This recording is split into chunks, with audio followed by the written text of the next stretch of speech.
Good evening, and thank you for joining and tuning in to another segment of Inmates for Change. My name is Jones. I'm the founder, CEO of the 501c3 not-for-profit Inmates for Change. Our motto is breaking the bondage of destructive thinking. What we do is we offer reentry services to individuals who are coming home from prison and those who are in the community who have felony convictions in their background successfully transition back into community, family, and corporate America. The Inmates for Change organization offers a rehabilitative education curriculum, Path to Purpose, which runs from 6 weeks to 6 months, depending on the duration of whatever grant monies or curriculum needs for the individuals that we're serving. We offer critical thinking skills, interpersonal interaction, behavior modification. There's a spiritual connectedness, God consciousness component. We also do self-image as well as a linkage to vocational training. On tonight's show, we're going to welcome a guest, Mr. Ryder. Mr. Ryder is the founder, executive director of the Keeping It Real Law Project.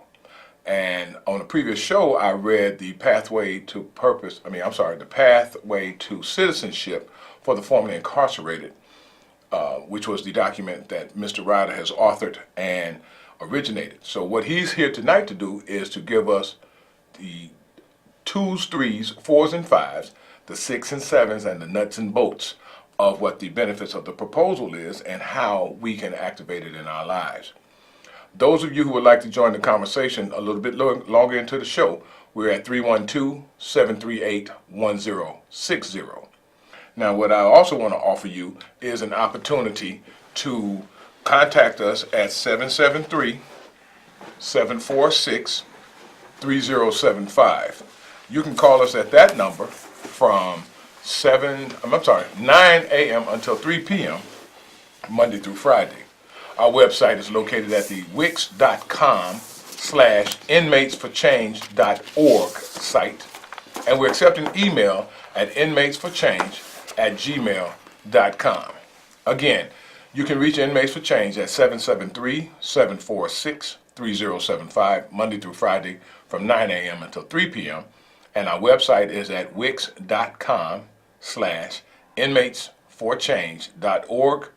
We accept email at inmatesforchange@gmail.com.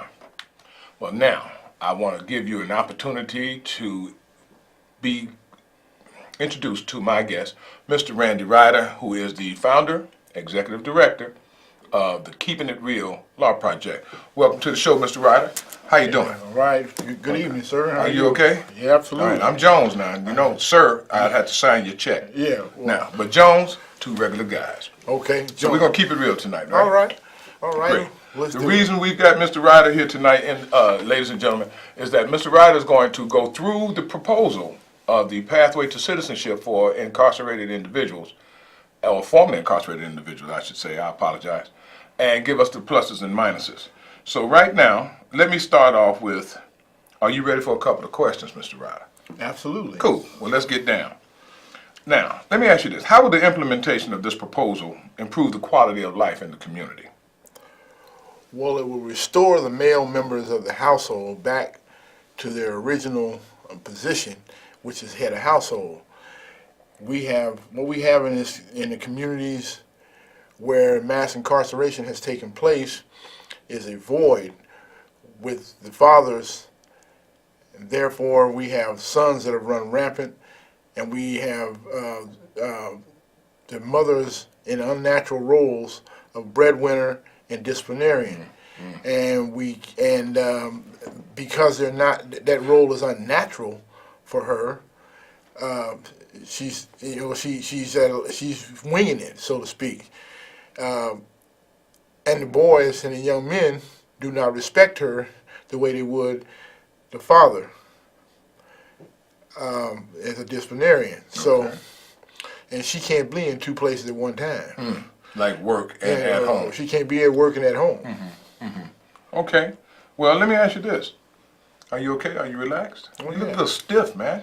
Well, that's I'm right here. That's just my natural Okay. demeanor. You know, I'm not really a person that is too high or too low. I'm really pretty even keel. That's probably the way I am from some of the things I've been through in my Well, life. I can agree with that, and I work with that because I've known you for quite a while now, and I've seen you be even keel. You're not one of those guys that jump at craziness and fall apart when some kind of crisis happens. So No. I just want you to relax in here, though, because you look a little stiff. Oh well, that's just because I'm concentrating on my message and what I want to accomplish here tonight. The main thing is to get this situation. I mean, this proposal to as many people as possible. And that's what we're going to do right now. I want to know right now, and I'm sure the viewers out there want to know as well, what are the benefits to this proposal? And if you need to, read it categorically from your phone, from your paper that you have in front of you, so that we can get a very thorough understanding of what it is that you're trying to get across. Well, what this proposal does is to empower the formerly incarcerated to determine his own destiny, which other citizens have. You do what you want. I have to do what I can, because we are the only population which you can legally discriminate against, and we are the only population which citizenship rights vary from state to state. I think the LGBT community is that way. Absolutely. In certain cases. Well, they are, but things are getting better for them because their cause has become mainstream. We are still pariahs in the country. Perceived as pariahs. Right? Yeah, we're still perceived as pariah, but perception is reality. Okay. If you perceive me to be a racist, then it doesn't matter whether I actually am. You will treat me accordingly. According to my perception. So let's get down to the benefits of the proposal. Did you need to read something that you wanted us to understand and get across? Yeah. Okay. Well, the main thing it does is it gives the incentive to the formerly incarcerated person to conform his behavior to societal standards. Okay. At this point, whether you've been home for 2 years or 10 years, you're looked at the same. Exactly. That's exactly right. And that's a shame. I believe that's a violation of our human rights. But let me let you tell the story that you need to tell so that we can get this information across. Well, that's number one. And then it will reduce the recidivism rate, because by allowing the formerly incarcerated person to earn a living, then if you allow the formerly incarcerated person to earn a living, he will not have to rob, steal to survive. That's real talk. And do other kinds of negative behavior and criminal behavior because he has a way out.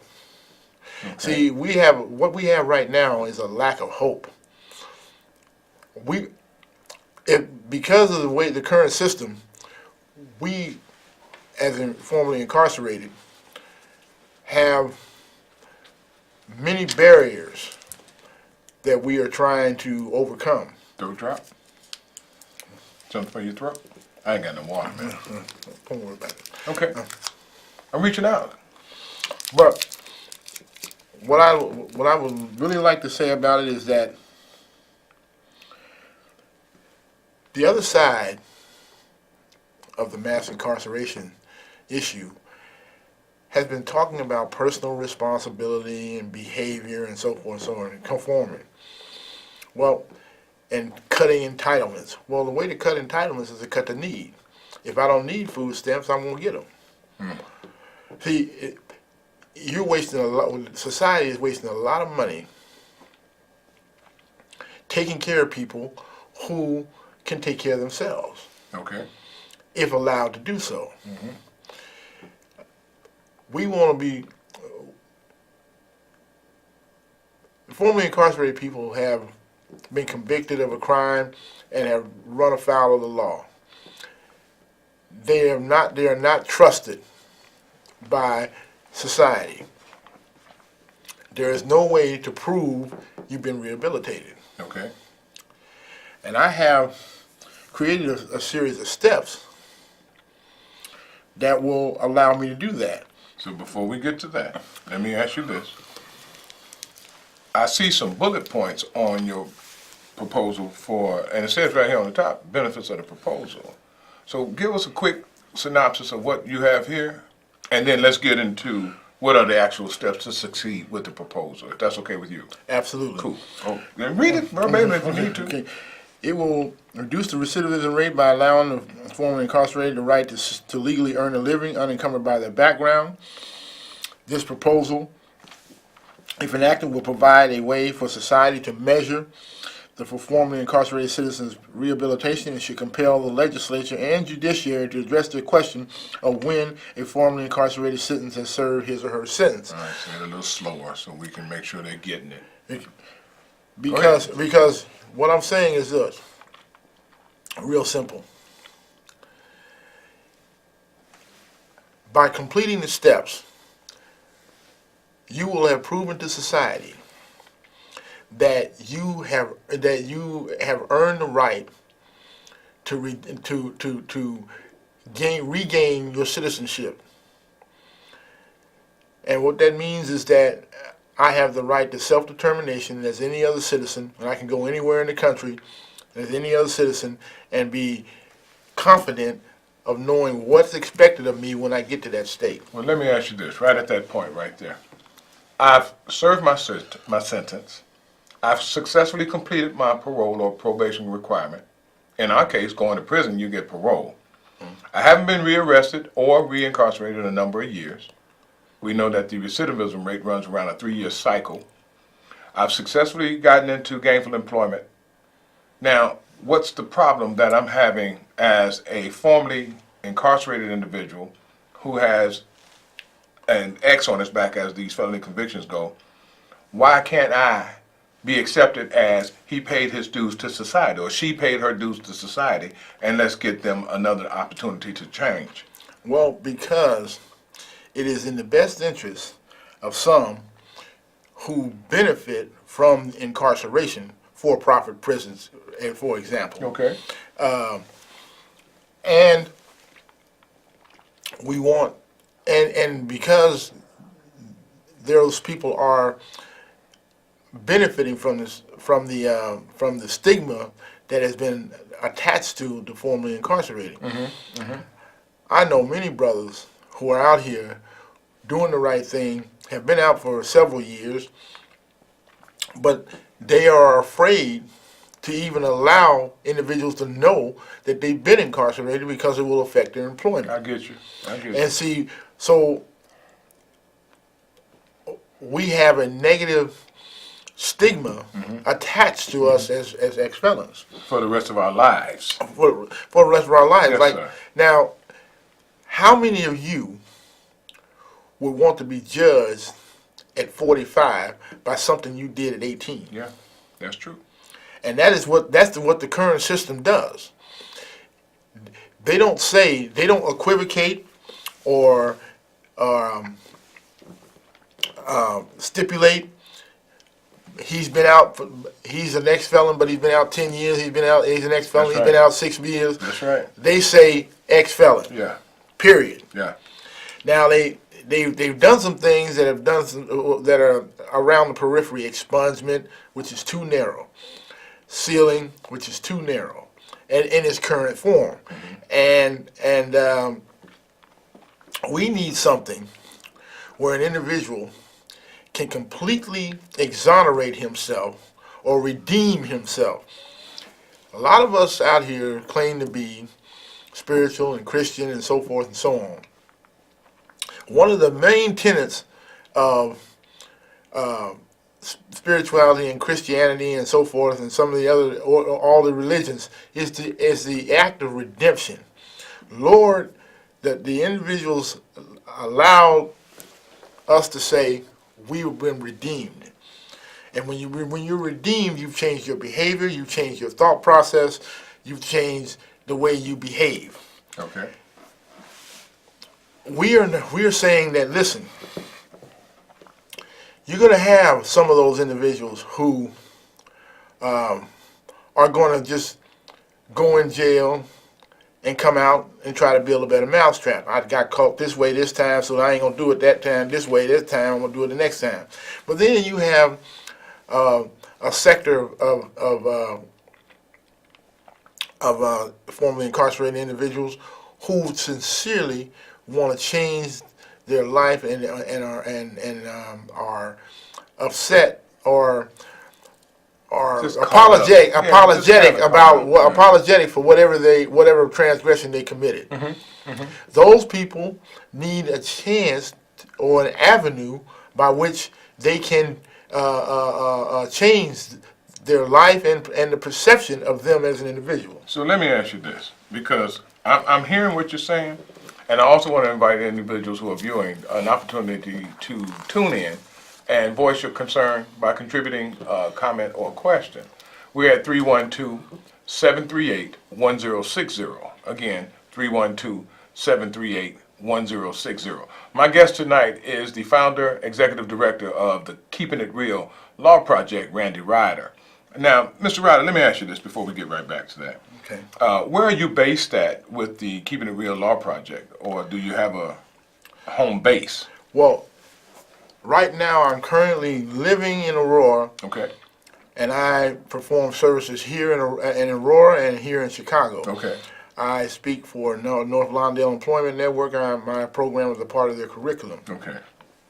for U-turn permitted program. U-turn permitted. Believe it or not, I went through that program.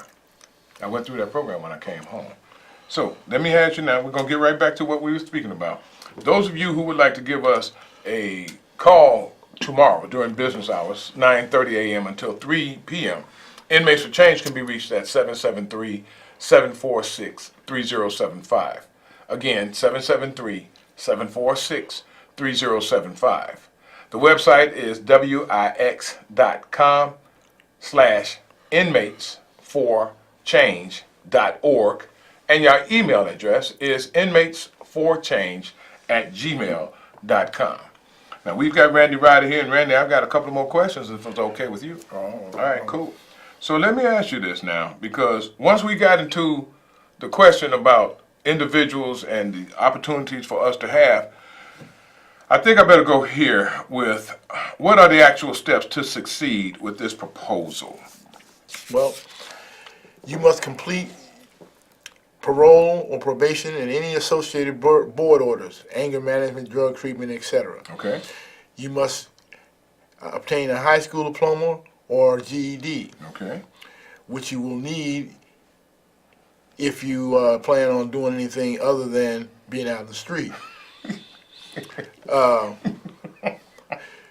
That's true. You must be active. You must be employed, actively seeking employment, or involved in a college or vocational program. Okay.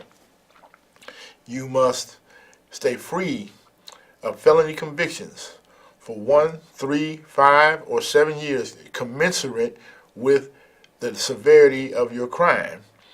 And if you complete those steps, your record is forever sealed unless you reoffend. Okay, now let me say this to you, because you and I have this difference of opinion every time, but I need to bring it up tonight. I've been home 8 years. Personally, I feel that my rights as a human being have been violated because of something I've done in the past. But being home 8 years and not being rearrested or reincarcerated, I'm gainfully employed. I've successfully reintegrated back into my family, back into community and corporate America, as I just stated.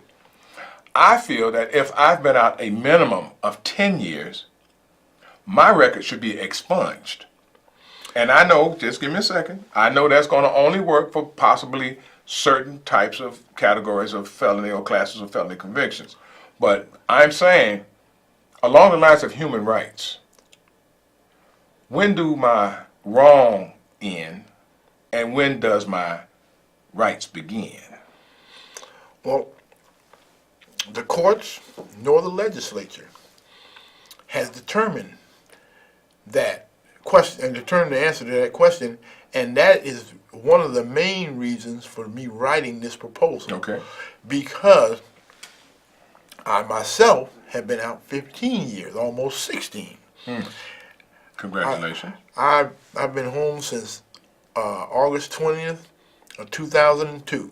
It's funny how we remember those dates, ain't it, man? Man, Look, there's some dates you never forget. That's true. And there's some things that you never get. I can recite you my inmate number better as quickly as I can. Don't do it. Don't do it, man. No, as quickly as I can. My social security Social security number. Don't do it, man. But what I'm saying is that we have to see the cost. The one thing I wanted to emphasize with this is the cost associated with this is minimal, because behavior is already being monitored by parole or probation. You don't have to spend any new money. The only thing that you have to spend is the new agency that you have to create is a verification system. Okay. That's it. Because parole sees you every 30 days, so does probation. They monitor your progress. They monitor your or lack thereof. Okay. So there's no way to cheat the system. And a lot of people will be affected by this. 4.1 million people in Illinois alone. Yes. We're easily 30 to 70 million strong across the nation. I would like to see this proposal enacted on a national scale. However, we need to make Illinois a test case. And in order for us to do that, we have to start electing officials who believe in second chances. Okay. We can no longer afford to be silent. We are one of the largest groups in the state of Illinois, in the city of Chicago. If we would put our collective might together, we could make quite a difference in policy. Absolutely. in this country and in this city. Absolutely. Well, let me say this, Randy. We're getting close to the end of the show, and as a not only ex-offender but a convicted felon, I want to offer my viewers and those mothers of viewers who are out here an opportunity for their loved ones who are coming home or are in the community now and have felony convictions in their background. I want them to know this. By tomorrow, or Thursday the latest, today is Wednesday, Thursday, next 24 to 48 hours, if you are interested in vocational training along the lines of maintenance and or landscaping, you've been sober a minimum of 30 days, and you're serious about your recovery, please give me a call at 773-746-3075. I can get you into a program immediately. Now, the number again, 773-746-3075. If you've been abstinent from drugs or alcohol for at least a minimum of 30 days and you are serious about staying in your recovery mode and your program, please give me a call and we can put you into some vocational training immediately. Now, Randy, would you please give us a way to contact you, either by phone or your email address or both? My email address is my first initial R, Okay. my last name RYDER at aamou.org.